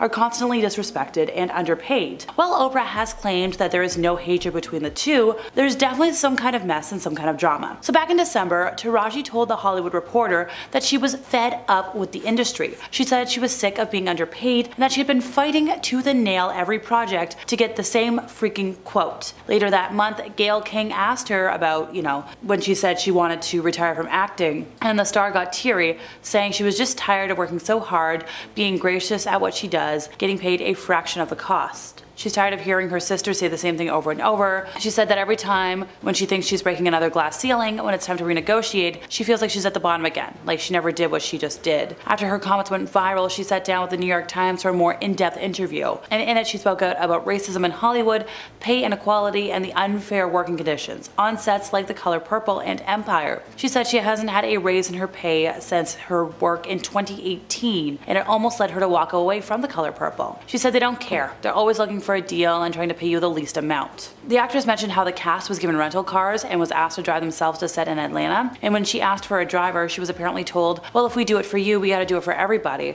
And she said, well, do it for everybody. She spoke about her time on Empire, during which she said she was fighting for trailers that weren't infested with bugs, which, I'm sorry, that should be basic human rights. In terms of contemporary American talk show hosts, Oprah Winfrey and David Letterman are two of the biggest names of all time. For the longest time, their shows were a place where the most influential figures in popular culture felt comfortable enough to throw off the cloak of privacy and be more candid about their lives than ever before. Ladies and gentlemen, do me a favor, please welcome Oprah Winfrey.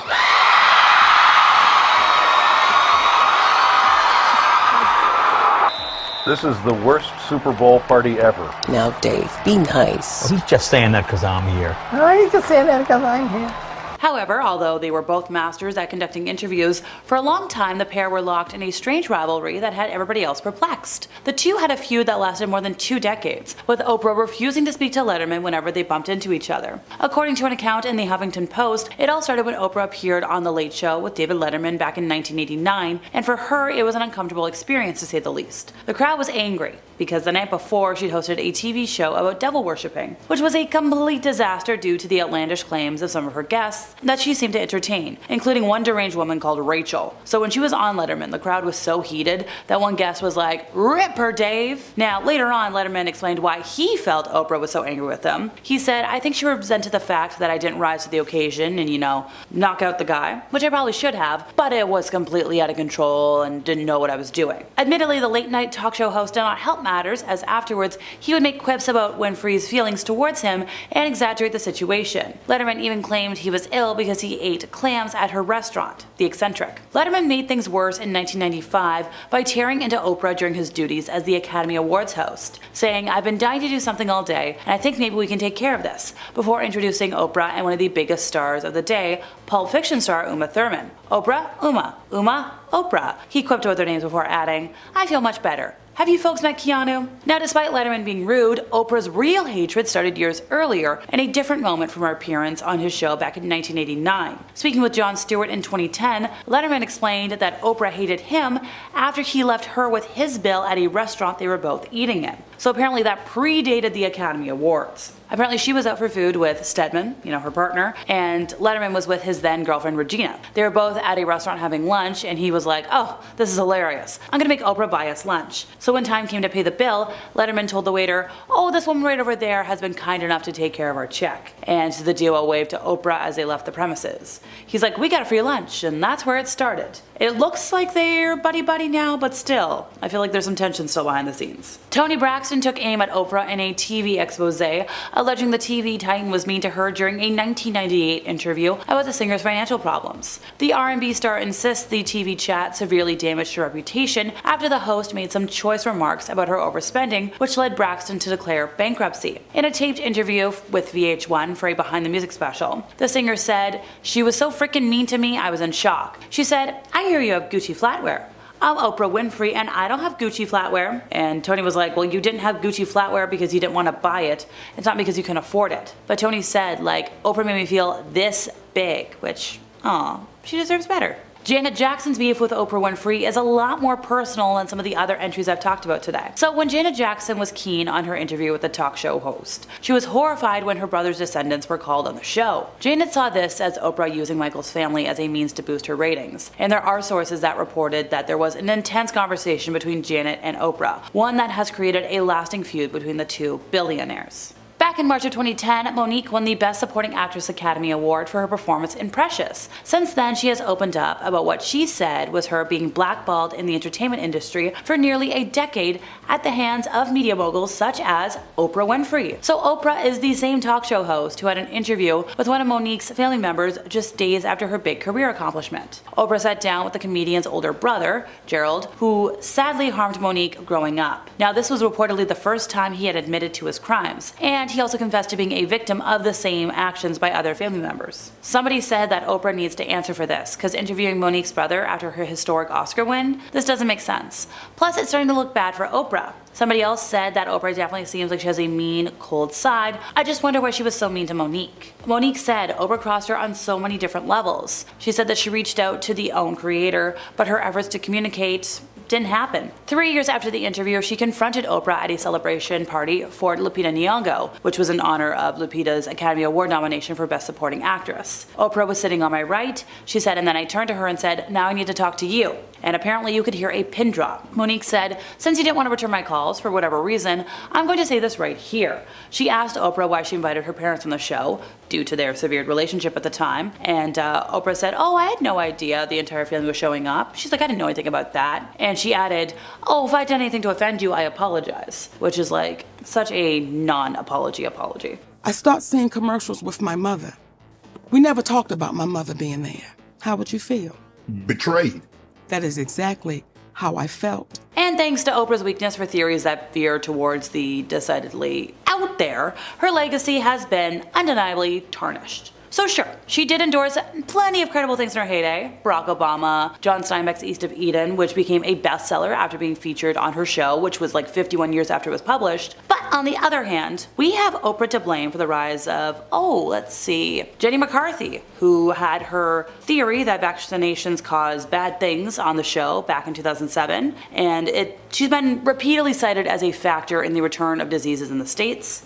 You've got Dr. Oz, the Turkish-American heart surgeon, first appeared on the Oprah Winfrey Show in 2004 and quickly became part of Oprah's team of experts who regularly appeared on the show. And he dispenses with facts he doesn't find convenient. He manifests an egregious lack of integrity by promoting quack treatments and cures in the interest of personal financial gain. According to experts, he's more like a Kardashian than a surgeon. Oprah's life will live forever on the silver screen, featuring the good, the bad, and the stuff she might have wanted to keep secret. From surprise family members to hiding behind NDAs and hidden pregnancies, there's a lot to learn. Talk show queen Oprah revealed a bombshell family secret to her viewers in 2011, telling them that she had recently learned she had a half-sister whom her mother had hidden from her for decades. With the way the media works, Oprah said there was no way the story wouldn't eventually get out, so she and her family made the decision to do it on the show because she wanted her viewers to hear it from her first. She said, "Imagine my shock just a couple of months ago, the end of October, when I found out I have another sister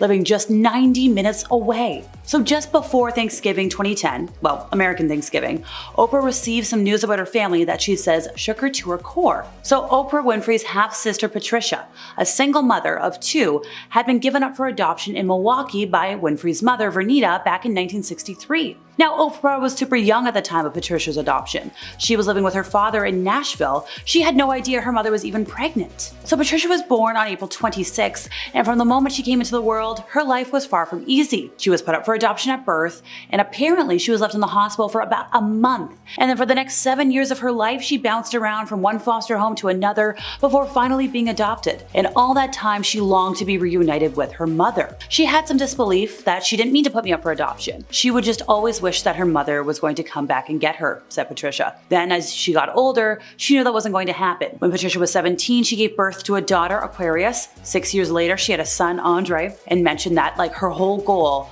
was she wanted her offspring to, be able to look at her, to see her, to be with them. She spent the next 30 years raising her descendants on her own.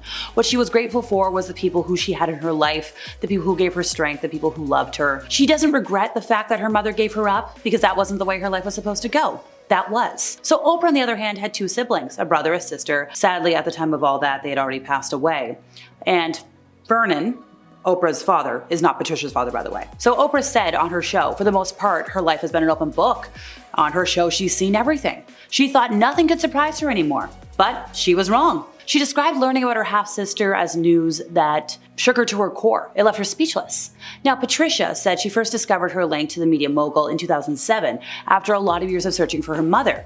And after her mother refused to meet with her, Patricia, who was on the phone with her son Andre, happened to overhear a local news report about Oprah's mom, who was giving new details about her other offspring. Her mother said that two of them had passed away, and Patricia knew from her records that she had two siblings who had passed away, and she heard that one was named Patricia, one was named Jeffrey. And this Patricia was like, oh my gosh, the hairs on the back of my neck stood up, because I knew that one of my siblings and I shared the same name.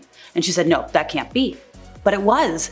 DNA tests proved that Patricia was an 85% match to Oprah's niece, who was the daughter of the first Winfrey sister named Patricia, who passed away in 2003. We're going to refer to her as Pat for clarification. Despite feeling rejected by her mother, Patricia decided to keep her findings a secret because she didn't want a media frenzy. She remembers just, worrying about Oprah. She was praying to God that nothing got out because she didn't want to hurt her. Now, Oprah's longtime best friend, editor of O Magazine, Gayle King, told news outlets that Oprah was stunned. Particularly that the sister she never knew showed so much loyalty. Gayle said, here's a woman who legitimately had a story to sell and didn't. She was just trying to find her mother.